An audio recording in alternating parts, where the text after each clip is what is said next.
There comes a moment in every life where the crowd fades, where the cheering stops, and the noise turns into silence. That's when the real journey begins, not the one others see, but the one that defines who you really are. You're left with nothing but your thoughts, your discipline, and your decisions. There is no audience, no spotlight, just the truth, raw and unfiltered. The Stoics knew this intimately. They weren't chasing applause, comfort, or the ease of companionship. They weren't searching for external validation. They sought something far more valuable: sovereignty over the self. That sovereignty isn't handed out in crowds. It's not born in moments of popularity or social praise. It's forged in solitude, in the fire of reflection, in the silence of responsibility. To walk alone is to strip away all illusions about who you are, about what you need, and confront the truth head-on. It means walking into the darkness of uncertainty with only your character to guide you. To rise alone is to refuse the crutches the world offers, excuses, distractions, temporary pleasures, and instead build strength from within. This kind of rising is not flashy, it's not dramatic, it's subtle, consistent and unseen by most, but it's real.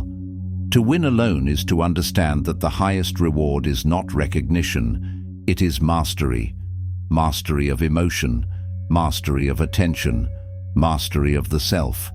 This victory doesn't need a stage. It echoes in the way you live. It manifests in the peace that comes from living by principle instead of impulse. This is not a path for the faint of heart. It demands more than ambition. It demands transformation. It asks you to stand your ground while others waver, to keep going when there's no approval, no praise, no hand to hold. But make no mistake, this is the only path that leads to real freedom, not the fleeting kind that depends on status or comfort, but the kind that lives deep in your soul and cannot be taken away. The Stoic knew, if you want to be truly unbreakable, you must first walk alone. Let's begin. Chapter 1. Walk alone. The first step to inner clarity. Walking alone isn't a punishment. It's an invitation, a sacred invitation to come back to yourself. When you step away from the world's noise, the conversations, the expectations, the obligations, you begin to hear something far more important. Not the voice shaped by others' opinions, not the echoes of society's standards, but the one buried deep within, the voice of conscience, virtue, reason. It's faint at first, because it has been drowned out for so long, but as the distractions fall away, it grows stronger. Marcus Aurelius wrote, "Nowhere can man find a quieter or more untroubled retreat than in his own soul." That's not solitude for escape, but solitude for reflection, not isolation as a form of bitterness, but detachment as a path to truth.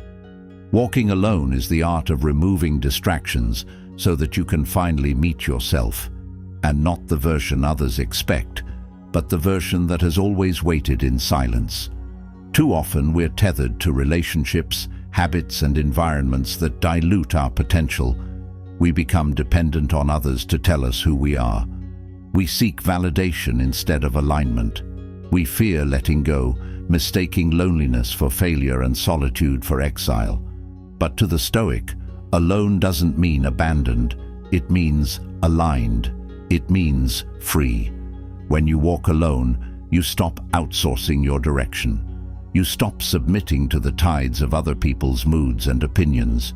You stop living to fit someone else's mold. Instead, you begin to reclaim what is yours, your intention, your voice, your integrity. You start moving not because others move, but because your principles command you to. This isn't just metaphorical, it is tangible, grounded, demanding. Walking alone means choosing values even when they isolate you from comfort. It means standing by truth when it's unpopular, inconvenient, or costly. It means confronting your fears, not in the company of cheerleaders, but in the raw presence of your own breath. It means standing in front of a mirror not to admire, but to examine. In that quiet resistance, in those lonely decisions, you begin to develop strength that can't be borrowed or bought. You stop depending on temporary companions. You start becoming something permanent, something formidable, something whole. It's a lonely journey at first, but not an empty one. In solitude, you meet the teachers you'd forgotten, your intuition, your reason, your resilience. These are not fleeting moods, but ancient voices within you that had been drowned by the noise of comparison and the addiction to validation. When you walk alone, they return, not with fanfare, but with clarity. You begin to realize how little you need to be full and how much you gave away chasing things that never really fed your soul. You learn to walk through discomfort without needing to be rescued from it. You stop avoiding the hard conversations you need to have with yourself. You stare into your doubts and say, "Let's talk." That's when the healing begins.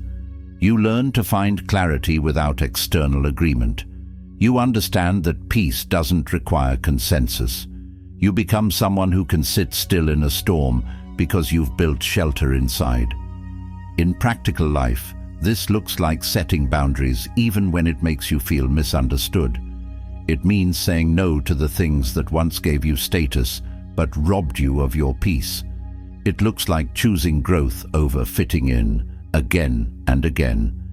It's staying home to study when the crowd goes out to escape. It's waking up early to reflect before the world adds its noise. It means writing when no one reads, practicing when no one watches, praying when no one hears, and still believing that it matters. It also means doing the deeper work. You stop seeking pity and start seeking progress. You learn to ask, what lesson is this pain trying to teach me? You begin to see your solitude not as a void, but as a forge. A place where your rough edges are smoothed by discipline and your fears are melted by repetition. You stop trying to be understood and start trying to understand. Solitude isn't about isolation, it's about foundation. It's the deep work beneath the surface that no one sees. It's where values become decisions and decisions become your path. Until you can walk with yourself, you're not ready to walk with anyone else. Until you are enough for your own journey, you will always feel incomplete in the presence of others. True strength is not needing a crowd to move forward. It is becoming someone who walks in purpose, even when the road is silent and the journey is long.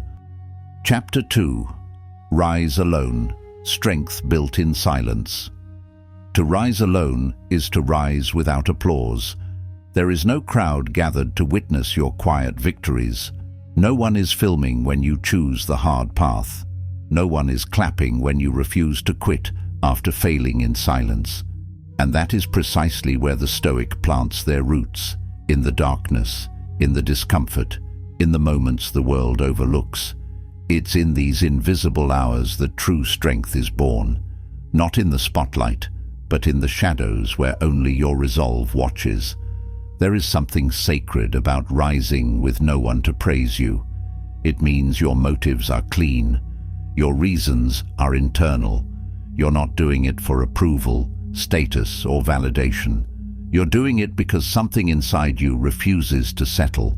Something inside you knows that comfort is a prison dressed in silk, and the only way out is through effort so quiet, so disciplined, that even your future self stops in awe to say, "Thank you for not giving up when no one was watching." When Epictetus said, "If you want to improve, be content to be thought foolish and stupid," he was not encouraging ignorance. He was teaching detachment from appearances. The Stoic path is often misunderstood because it doesn't perform for applause. It doesn't need confirmation to be confident. The Stoic rises even when mocked. The Stoic persists even when ignored. Because rising alone is not about being seen rising, it's about becoming the kind of person who can rise no matter what. You will wake up while the world sleeps, and the world will not care. You will sacrifice what others chase: comfort, ease, distraction, and you will be called extreme. You will study, train, read, reflect, and labor in silence. You will go through seasons of isolation, not because you're broken, but because you are building. You'll walk away from gossip, decline invitations, let go of habits, and sever ties with your past self, all without fanfare. And slowly, steadily, you'll become a fortress of focus. True consistency begins where praise ends. The Stoic rises not because of what others will say, but in spite of what others might say. They embrace discipline when it's invisible. They chase excellence when it has no audience. The gym with no mirrors becomes a monastery. The journal no one reads becomes scripture. The routine no one understands becomes the source of self-respect. This is the forge, not of results, but of resolve. You begin to embrace monotony, not as a burden, but as a ritual. You realize that greatness is not found in intensity, but in consistency. The way you carry yourself in obscurity will echo in how you stand in the light. The hours you put in, unnoticed and uncelebrated, become the foundation for your unshakable mind. Every ignored sacrifice is a brick. Every silent decision is mortar. Every day you show up when no one is watching, you build something no one can take. Inner stability. The Stoic does not wait for the perfect moment. They do not require motivation to act. To rise alone is to stop waiting altogether, waiting for clarity, waiting for approval, waiting for life to feel easy. You move not because you're certain of success, but because you're certain of the principle. That is what sets you apart. Most will wait for the right weather before beginning their journey.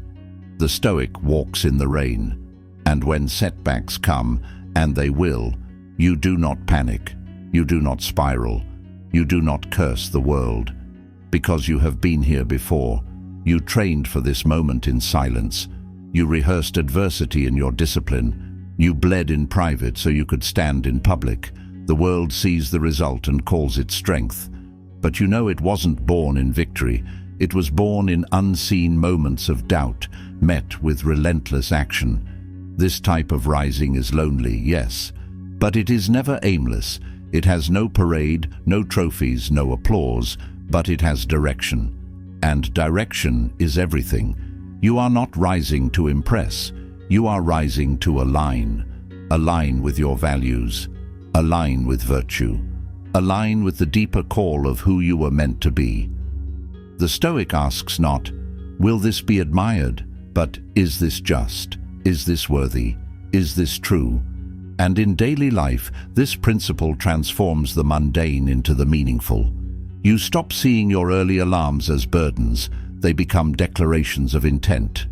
You stop craving praise for your diet, your discipline, your learning, because the act itself becomes enough.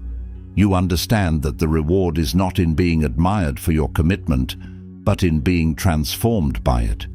You don't need recognition, you need momentum, and once you taste the freedom of rising without needing anyone to notice, you'll never go back. There is power in that kind of solitude, power in that kind of independence. You stop depending on others for your motivation. You stop outsourcing your ambition. Your mission becomes personal, quiet, powerful. This is not perfection. This is not performance. This is the long, slow burn of purpose, a fire that no storm can extinguish because it wasn't lit by the world.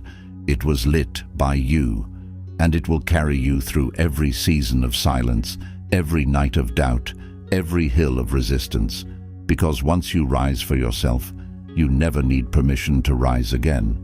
And so, day by day, brick by brick, you build a self that does not collapse when life withdraws its comforts. You become your own support system, your own reminder, your own reason. You stop being fueled by what is fleeting, likes, followers, applause, and start being sustained by what is eternal, virtue, purpose, alignment. The Stoic knows that applause is as fleeting as a breeze, but discipline is a mountain that does not move. When you rise alone, you're not chasing the wind. You're planting yourself like a tree whose roots go deeper than the storms are strong. You rise through rejection, through being underestimated, through long hours with no feedback, and you learn to smile at the silence because you understand something others don't, that the silence is where the soul speaks. The silence is where the old self dies and the strong self is born. The Stoic does not run from this silence. They seek it. They know it is in solitude that falsehoods are stripped away, leaving only what is real. There is a strange kind of peace that finds you when you no longer need to be seen, when you don't need to be invited, praised or celebrated to do your best, when you can sit in a room alone and still feel whole, when your joy comes not from being noticed, but from doing the work you were meant to do. That's the essence of rising alone. You are no longer dependent on visibility to feel valuable. You become dangerous, not because you are aggressive, but because you are self-sufficient.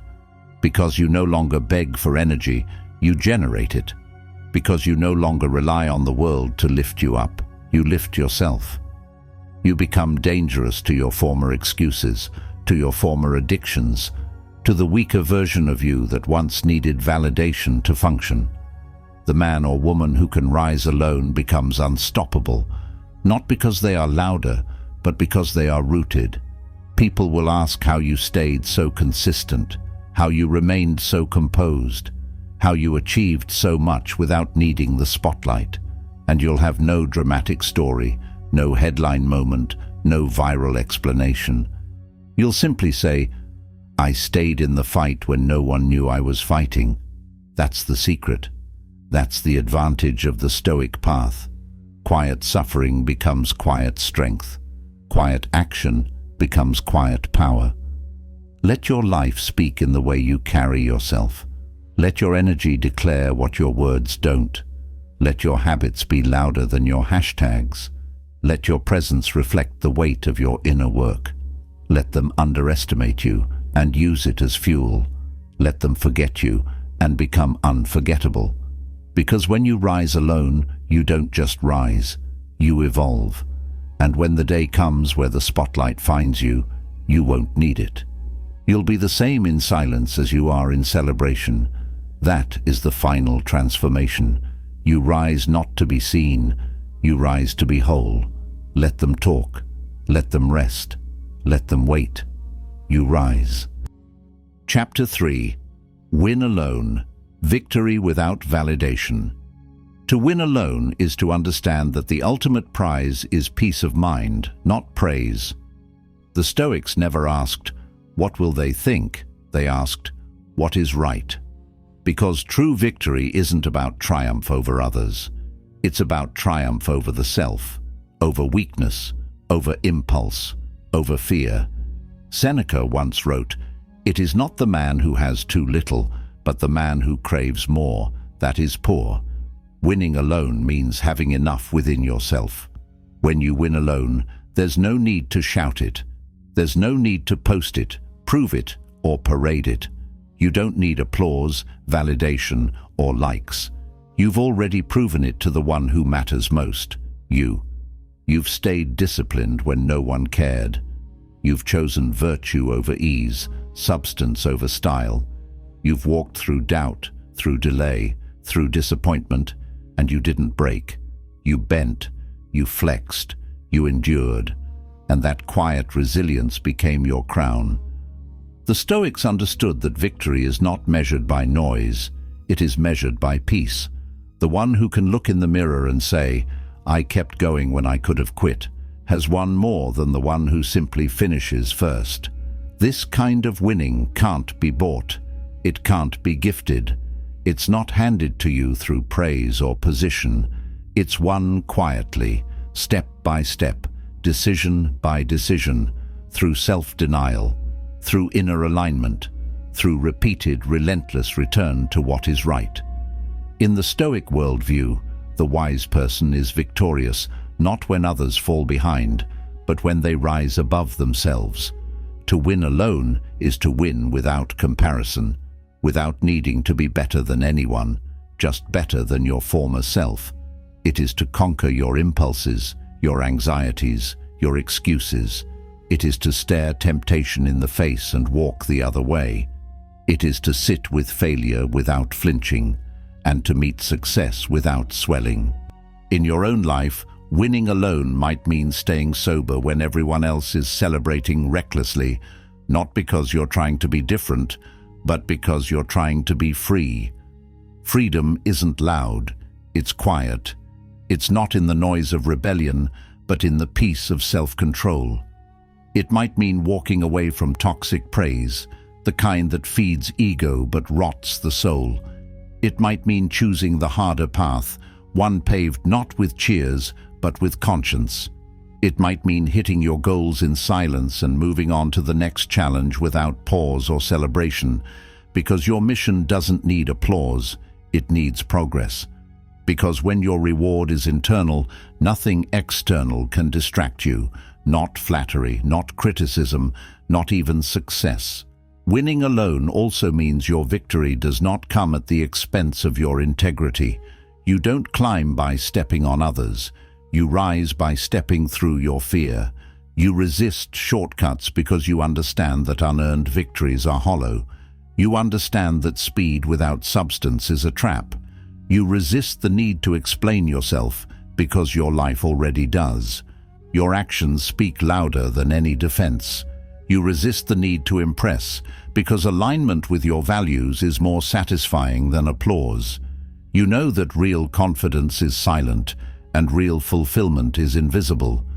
You are not winning to be seen, you are winning to be whole. Let the world wonder how you did it.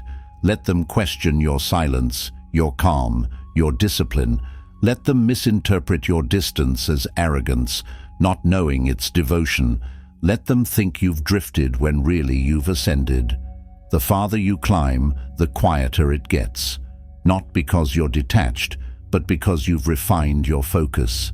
You've chosen presence over praise, process over performance. You owe no one a performance. You owe only yourself the truth. You are not here to entertain. You are here to evolve. You've understood that the mirror is your audience. Your soul is your scoreboard. You don't measure progress by approval, but by alignment, by how closely your life reflects what you say you value. And if, when the day is done, you can sleep at night knowing you lived it, walked it, stayed with it, then you've won. You've conquered the most difficult enemy of all, your own indifference, your own comfort, your own doubt. Not because the world says so, but because your soul does. That's the victory that lasts. That's the prize that no one can steal. That's the kind of triumph that echoes even in silence. Chapter 4. The Stoics' Solitude. Not escape, but elevation. Solitude, to the Stoic, was never about running away. It was about rising above. It was about stepping back so you could step forward with greater force. Seneca withdrew to write not because he hated the world, but because he wanted to sharpen his mind before re-entering it. Marcus Aurelius wrote his meditations not for publication, but for purification. To the untrained mind, solitude is terrifying. It reveals the thoughts we've buried beneath busyness. But to the trained mind, it's sacred ground. It's the arena where clarity is won, where noise is silenced, where values are refined. The Stoic understood this. If your peace depends on people or circumstances, then it's not peace, it's dependency. True peace is internal. It's the stillness that remains untouched by the chaos outside. It's not dictated by mood swings, external events, or how others treat you. It's born from clarity, from grounded principles, from the discipline of knowing who you are without needing confirmation. When you rely on people to calm your storms, you remain at the mercy of their weather. That's why solitude is not weakness. It's strength under control. It's not about isolation or avoidance. It's about intentional separation from what distracts you from your deepest self. It's the decision to turn inward when others look outward, to seek wisdom not from popularity, but from principle. It's the power to be still while the world is frantic, to anchor yourself in silence while others are swept away by noise, news, and novelty. Solitude gives you room to breathe, to think, to reconnect with what's true. It's the ability to be centered when others are scattered, to remain intact when distractions threaten to splinter your focus into fragments. It's the practice of standing tall even when no one's clapping, of choosing the hard path with no guarantee of reward, of speaking truth in a room that values echo over authenticity. The Stoic solitude is filled with purpose. It's a space for reflection, for evaluation, for recalibration. Every moment alone becomes a sharpening stone. Every step away from the crowd becomes a step deeper into the self, into integrity, into clarity. In solitude, you are not fleeing the world. You are facing it more honestly. You don't need to live in a cave to embrace this. Solitude isn't exile, it's elevation. It's not about hiding, it's about rising. It's reclaiming your mind before the world programs it with urgency, comparison, and chaos. It could be 10 quiet minutes before your day begins, where you breathe deeply and reset your intentions, not to react, but to create. It could be a walk without your phone, where you reconnect with your thoughts and remember who you are when no one is looking. It could be choosing to process your emotions internally before broadcasting them impulsively, learning to respond instead of react, to pause before you post, to feel without performing. It could be journaling at night, reading the works of great minds, or sitting still long enough to hear the whispers beneath your worries, the wisdom that only emerges when the noise fades. It might look like turning down an invitation because you've promised yourself to your own growth that evening. It might be resisting the urge to explain yourself when misunderstood, trusting that the truth doesn't tremble in silence. In solitude, you discover that your greatest ally is not the one who cheers you on, but the one inside you who won't let you quit. That voice is quiet, persistent, and fierce. It doesn't flatter you, it challenges you. It doesn't soothe you, it strengthens you. That inner voice, forged through stillness and struggle, becomes your compass in a noisy world full of conflicting messages and borrowed values. It doesn't demand attention, but it commands respect. It reminds you who you are, and more importantly, who you must become. It grows stronger the more you consult it, the more you return to silence and ask the hard questions. Am I living in alignment? Am I growing or just performing? Am I rooted in virtue or drifting in validation? With every honest answer, the voice deepens. It leads you not toward comfort, but toward coherence, toward a life where what you believe, what you say, and what you do are all aligned with truth, not trend. It pulls you out of distraction and into presence, out of image and into essence. And once you've heard it clearly, once you've followed it in darkness and been sustained by its direction, the opinions of others grow faint. Their cheers don't inflate you, because your worth was never for sale.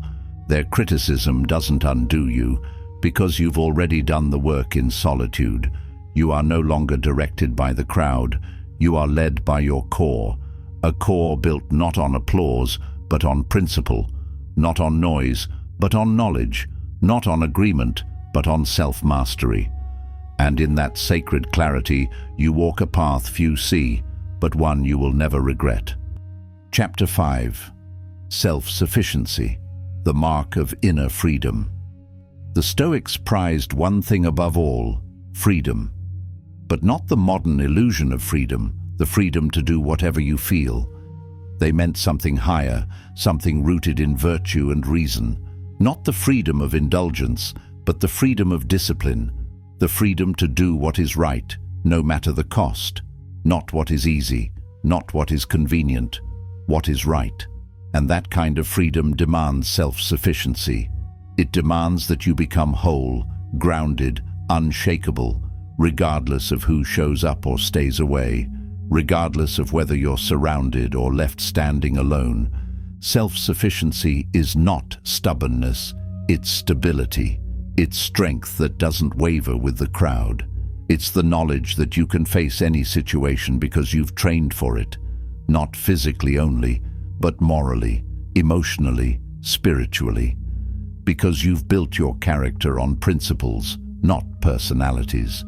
Not on the shifting sands of opinion, but on the granite of values. Epictetus reminded his students that we should look for all help from within. Why? Because anything outside can be taken away. Jobs, relationships, reputation, all of it is fragile.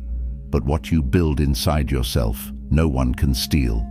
When you are self-sufficient, your peace doesn't rise and fall with someone else's behavior. You stop being a slave to circumstances. The more you rely on others for your mood, your direction, your purpose, the less control you have over your life. You become reactive. You chase approval like oxygen. But the Stoic refuses to live like that. They understand that external dependence is a silent thief. It steals your sovereignty.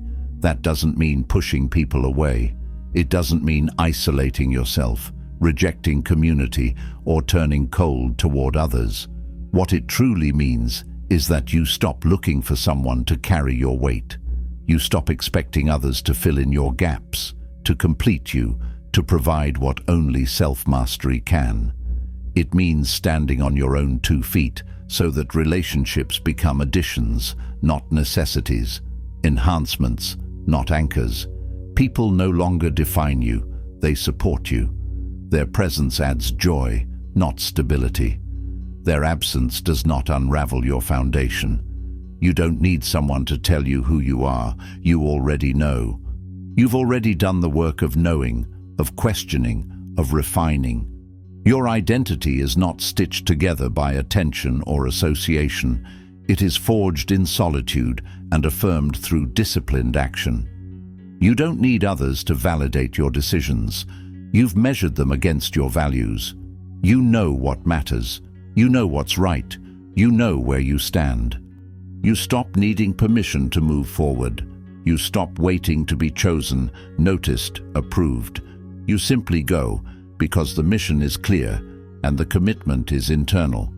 You stop fearing rejection because your path is not dependent on being embraced. You stop fearing loss because your center is not housed in people or possessions. It's rooted in principle. Nothing essential can be taken from you when what's essential is already inside you. That is freedom. That is strength. That is the silent, sovereign power of the one who walks alone, not because they have to, but because they can. In daily practice, this looks like learning to regulate your emotions without venting them online, not because you're suppressing your feelings, but because you've learned the discipline of inner processing. It means sitting with your discomfort long enough to understand it, rather than rushing to offload it for sympathy or attention. It looks like holding yourself accountable without waiting to be called out, not out of fear, but out of honor. You do what's right because your standards are self-imposed, not socially enforced. It's being your own coach, your own critic, your own caretaker. It looks like building systems and routines that keep you aligned, even when no one is watching or rewarding your consistency. It's waking up early not for show, but because your mission demands it. It's sticking to your commitments, even when the motivation has vanished. It's building a structure that keeps your principles in place when emotions try to knock them down. You don't wait to feel inspired. You operate from values. You build habits that make your strength automatic. This is the mark of a strong soul, when you walk alone and don't flinch, not because you're fearless, but because your fears no longer dictate your actions. You know exactly who you are, and more importantly, you know who you're becoming. You walk forward not with the noise of approval, but with the quiet certainty of purpose. Chapter 6. The Lonely Discipline. A different kind of companionship. Discipline becomes your closest companion when you walk alone. It doesn't flatter, it doesn't coddle, It doesn't offer comfort in the traditional sense, but it shows up when no one else does. It greets you before the sun rises. It stays with you when distractions call your name. The Stoics knew that discipline wasn't about punishment. It was about liberation, the freedom to act according to principle rather than preference. When you are disciplined, you don't have to wait for motivation. You don't need inspiration to move. You don't need someone else to remind you what matters. You've built the reminder into your routine. Your life becomes your statement. Marcus Aurelius warned himself not to waste time in doubt or drift. He reminded himself daily that the responsibility to live well rests with no one else.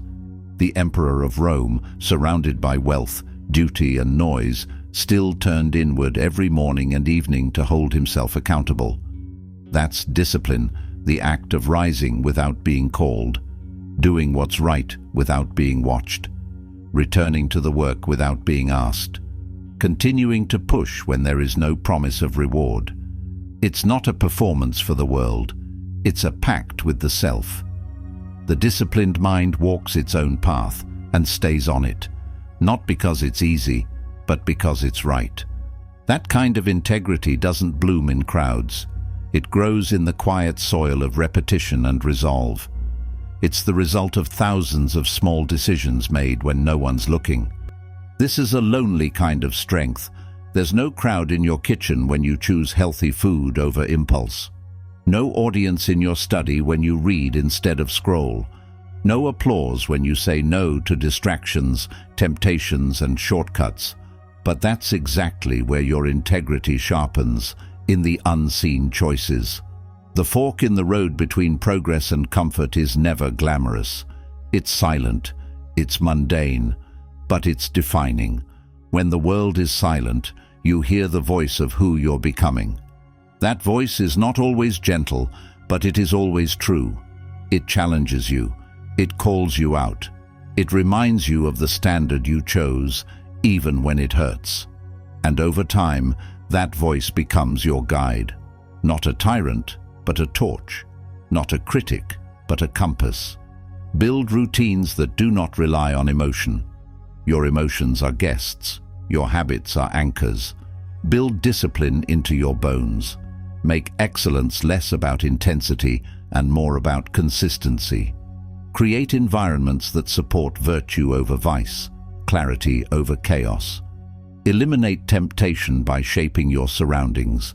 Let your habits do the heavy lifting when your feelings try to pull you off course. Structure your life so that you don't have to negotiate with yourself every day. Remove friction from your good decisions and add friction to your bad ones. Make excellence the default. Make virtue automatic. And when no one sees you grinding, let that be the reward.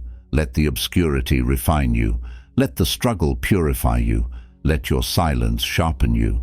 For the Stoic, solitude without discipline is isolation. But solitude with discipline, that's transformation. That's where the invisible work creates visible strength. That's the fire in which your future self is forged, not in applause, but in accountability, not in comfort, but in consistency. Chapter 7. Detach to master, losing to gain. To walk alone is to master the art of detachment, not from love, not from life, but from outcomes and ego. The Stoics knew that freedom begins the moment we no longer need anything to happen a certain way. That doesn't mean you stop caring. It means you stop clinging. It means you commit fully while needing nothing. You work with intensity, not attachment. You show up with passion, not possession. You give your best effort not because of the reward, but because it is who you are. And when you detach from how the world responds, you begin to build something indestructible within. Detachment is power. It's the unshakable calm that comes when you place your identity in virtue, not results. When Epictetus said, "You are not disturbed by things, but by your opinion about them," he reminded us that suffering is often born in expectation. The moment you expect life to go your way, You introduce anxiety. When you detach, you're not passive, you're prepared. You're no longer destabilized by change because you've already let go of control. You no longer seek to force the river, you learn to flow with it, without losing direction. This kind of detachment doesn't make you cold, it makes you clear. It sharpens your values. You can love without losing yourself. You can pursue without becoming possessed. You can endure loss without being broken. Because your peace is not in the outcome, it's in the integrity of your action. Detachment allows you to feel deeply without being ruled by those feelings. To the Stoic, detachment is not a lack of feeling. It's the refusal to let those feelings dictate your values. You don't deny emotion, you transcend it.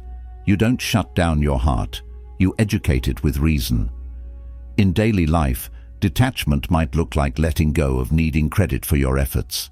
It's doing the right thing without announcing it. It's walking away from arguments where being right costs you your peace. It's choosing not to chase what doesn't align with your mission, even if it looks good on paper. It's resisting the urge to prove, to boast, to win shallow victories. It's reframing what it means to succeed, not by gaining more, but by needing less. You trade approval for alignment. You trade applause for truth. You trade recognition for inner recognition, the kind that needs no witnesses. The less you need, the freer you become. And in that freedom, mastery emerges. You no longer need to control the external world because you've mastered the internal one. Your sense of self is no longer rented from the reactions of others. It is owned by the strength of your principles. You walk into situations not needing, but offering, not grabbing, but giving. You operate from fullness, not from lack.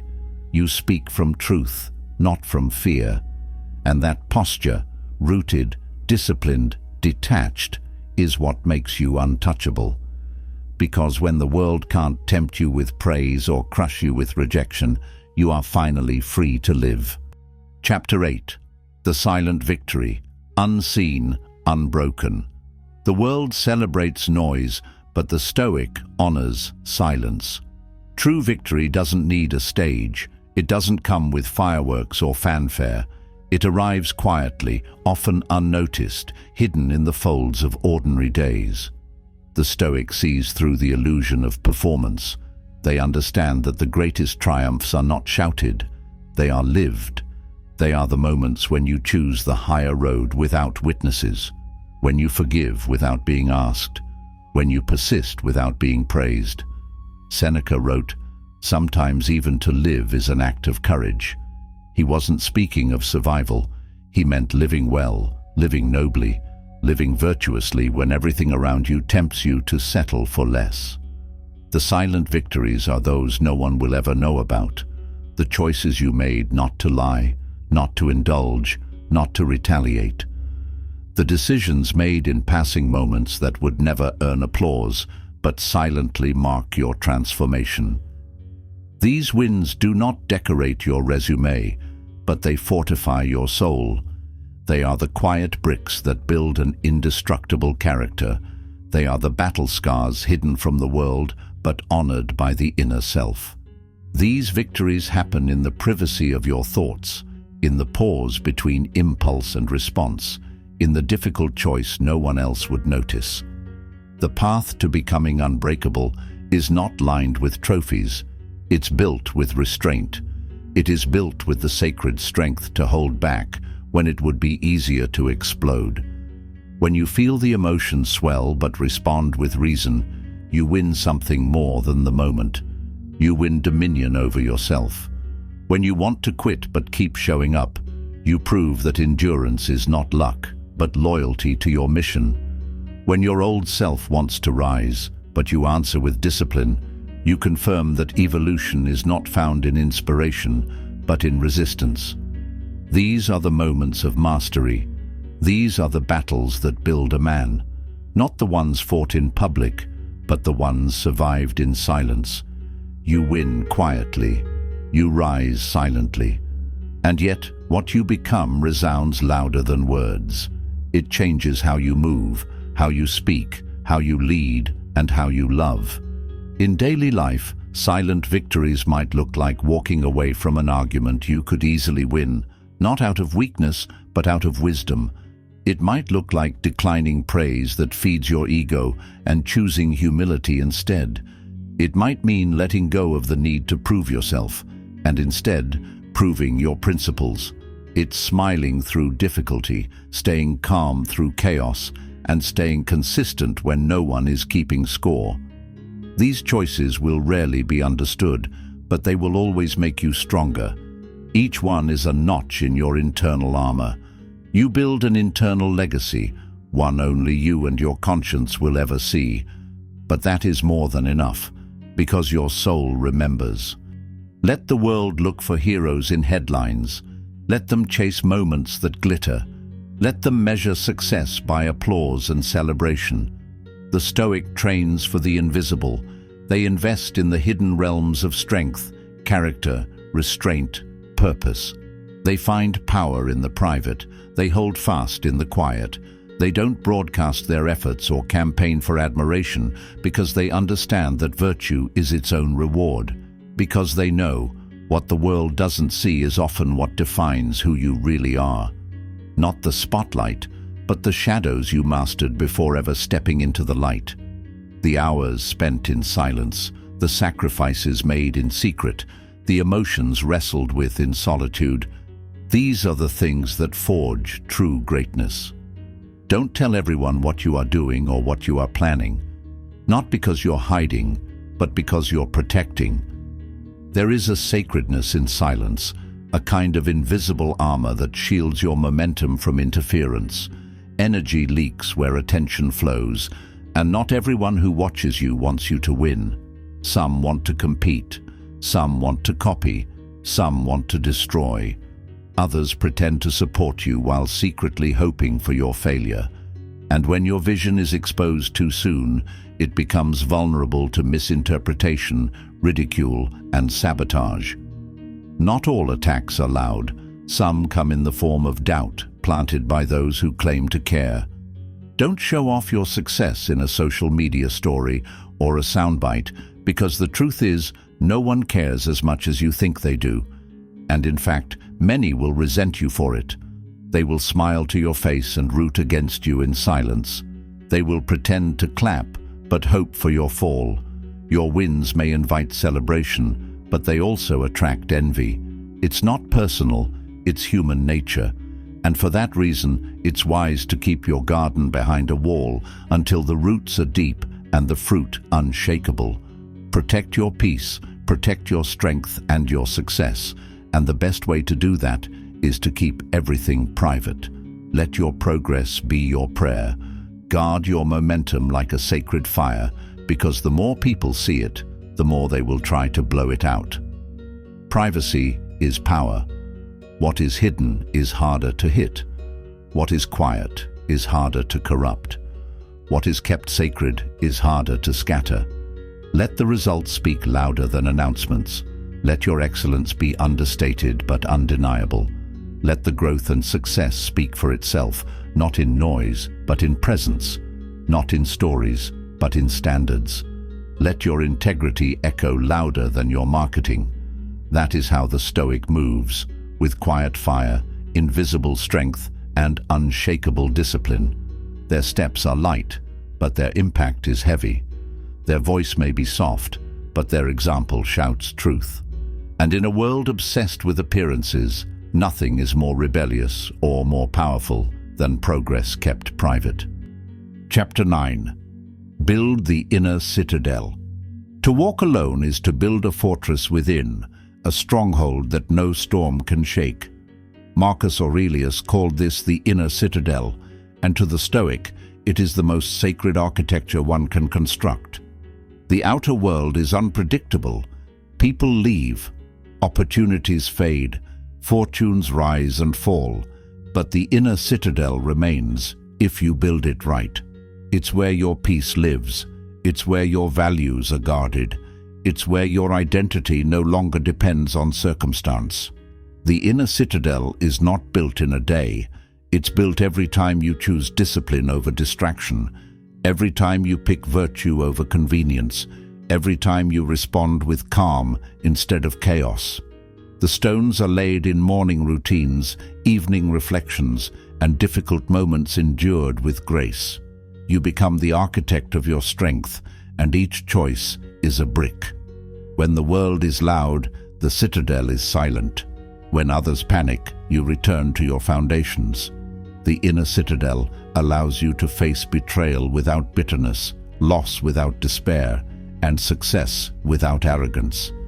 It makes you self-contained, self-directed, and self-reliant, not because you reject the world, but because you refuse to be controlled by it. Building your citadel is not about isolation, it's about insulation, protecting what is essential from what is external. In practical terms, this might look like a daily Stoic reading, a journal where you process thoughts with honesty, or a walk where you sort your emotions before speaking them. It might be breathwork, meditation, or simply the ritual of self-respect. In a world obsessed with image, the inner citadel is invisible, but it is real. It is your safe haven in the storm, your compass when the map burns, and when everything around you falls apart, you will not. Because you have something unshakable, not built by the world and not breakable by it either. Chapter 10. Walk alone, but never against yourself. The final lesson is the most important. Walking alone must not mean turning against yourself. The path of solitude is not a punishment, it's a proving ground. But even the Stoic, who walks the long road without applause, must learn not to confuse discipline with self-denial, nor strength with self-hate. There is no honor in being your own enemy. There is only harm. To walk alone powerfully, you must walk with yourself, not against yourself. The Stoics did not ask for perfection, they asked for progress. Marcus Aurelius reminded himself constantly that he would fall short, that he would feel anger, that he would make mistakes. And yet, he returned to the path every day, with patience, with humility, with courage. Because walking alone is not about never failing, it's about never abandoning yourself when you do. To walk alone is to know your worth so deeply that you no longer bargain with your values. It is to accept your flaws, but not excuse them. It is to correct yourself firmly, but kindly. It is to hold the line without crushing the spirit. The Stoic does not shame themselves into growth. They guide themselves with reason and compassion.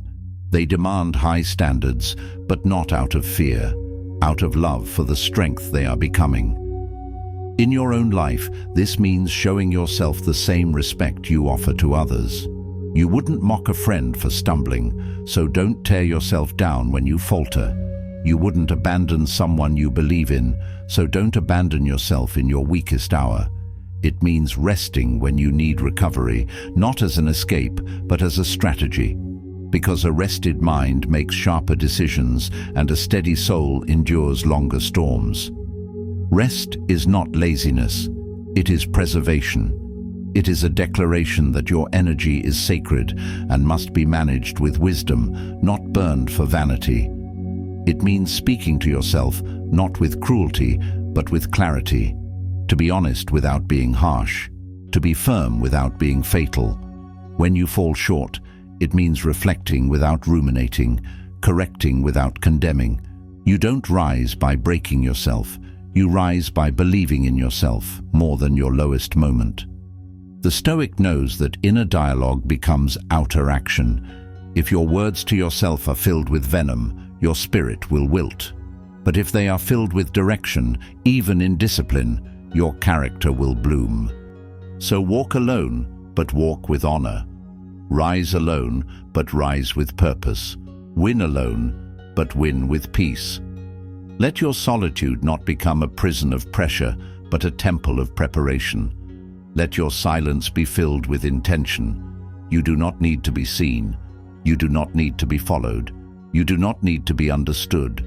You only need to be aligned with truth, with virtue, with the best within you.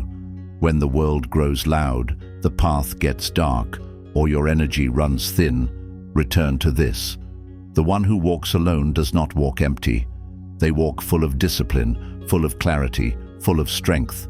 And they are never truly alone because they walk in harmony with the voice inside that says, "Keep going." That is the Stoic way. Quiet, resolute, and it is enough.